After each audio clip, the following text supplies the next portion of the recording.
If you have been paying attention to this year's NBA playoffs, you may have seen some of Stephen Curry's heroic fourth quarter performances and wondered how the heck does he make it look so easy? Curry crossover, three-pointer, bang! The answer obviously starts with his obsessive work ethic. I mean, he's been known to make at least 500 shots during the offseason and up to 300 shots a day during the season. But there are a lot of other guys in the NBA who work extremely hard on their craft. So what makes Steph so different? From what I have seen, it's his ability to drop into super deep flow state experiences. Throughout this video, I'll explain what a flow state is and how Curry uses his mental state to be one of the most dominant and clutch shooters of our time. To get started, let's define what a flow state is. Named by positive psychologist Mihaly Csikszentmihalyi, a flow state, also known as being in the zone, is the mental state of operation in which a person performing an activity is fully immersed in a feeling of energized focus, full involvement, and enjoyment in the process of the activity. Flow state is by far the optimal state of mind for peak performance in basketball or any other discipline. In this video, you will learn how Curry gets into flow and how you can too. I have identified 12 triggers that play a role in Curry's ability to get into flow and perform his best in the biggest moments. Let's get into them. We will start with intensely focused attention. This literally means focusing on one thing and letting go of everything else. To get into flow, Steph needs to focus only on the current task of the present moment. In this upcoming clip, Steph will share just how narrow his focus gets when it comes to shooting the basketball. I look where the rim and the net meet. Put that basketball right on those hooks, and that's what I lock in on. Next, having clear goals, shared with his team of course, are extremely important for staying locked in enough to maintain flow state. The macro goal is to win the game, but beyond that, Steph needs to be locked into the play that is being run on every possession. If he's not, he risks losing the hyper-focused flow state connection he has with himself and his teammates. Being aware of the immediate feedback Steph is receiving on the court plays a vital role in staying locked into his zone. Meaning, if he sees a defense setting up a certain way or a double team coming, he needs to automatically know what his next move will be. This type of reaction only comes through countless hours of preparation and practice. The challenge skill ratio needs to be in balance for Steph to unlock his flow state. Meaning, he needs the right amount of stress so he's not bored, nor is he overwhelmed.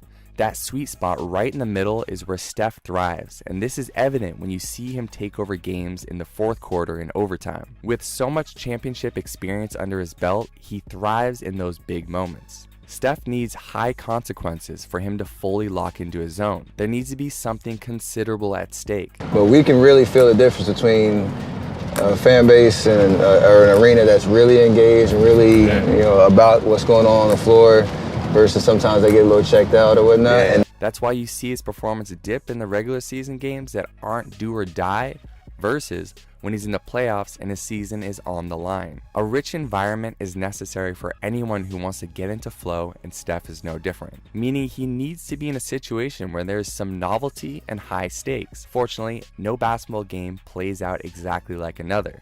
So this is almost always at play when he's competing. Deep embodiment is what it means to feel fully present and aware in your physical body. Steph is a master of this when he gets into his flow. He is so deeply embodied in the experience that his performance looks almost effortless. He becomes one with the experience and is in a state of pure play. Serious concentration is fairly straightforward, but it becomes more complex when you're on a team. As a leader, Steph needs to be aware whether his teammates are locked in. Having the whole team in group flow unlocks even greater potential for Steph at the individual level. I told Quinn, when I was on the bench in the first half, I just looked, the look in, he didn't make any shots in the first half, but just the look in his eye, like he knew he was ready for that moment, and that's contagious, that confidence and that energy. So good communication is also fairly straightforward, but again, it comes to working well as a team. Basketball is a group sport that requires group flow for the team to perform its best. Constant communication keeps everyone connected and locked into the present moment. Familiarity comes down to having every one of Steph's teammates on the same page. If X happens, then the whole team needs to know that Y is the appropriate response. This shared language allows Steph and his teammates to get into group flow. Risk is an important element that must be involved when pursuing a flow state experience as an individual or as a team. Steph needs to know that the stakes are high, and if he doesn't perform well, then there will be consequences. My team didn't win. I didn't play my best. That's not going to be the end of the story. It's just kind of, a down chapter in the book. So the risk involved keeps him engaged enough to enter into flow state at any moment. One of the biggest flow factors that leads to Curry's success is his sense of control, meaning he knows that in the biggest moments of the game, he has the freedom to take over the game while also knowing his team is there to back him up. This freedom allows Steph to simply have fun in the present moment, setting the stage for a flow state experience. An overarching theme in Steph's ability to get into flow state so consistently comes down to one of Nilay Csikszentmihalyi's most important principles, which was being completely involved in an activity for its own sake. Steph loves to play basketball, and it's obvious when you see him smiling, laughing, and overall acting like he's in a pickup game at his neighborhood park. And there's something for everyone to learn from the example he sets.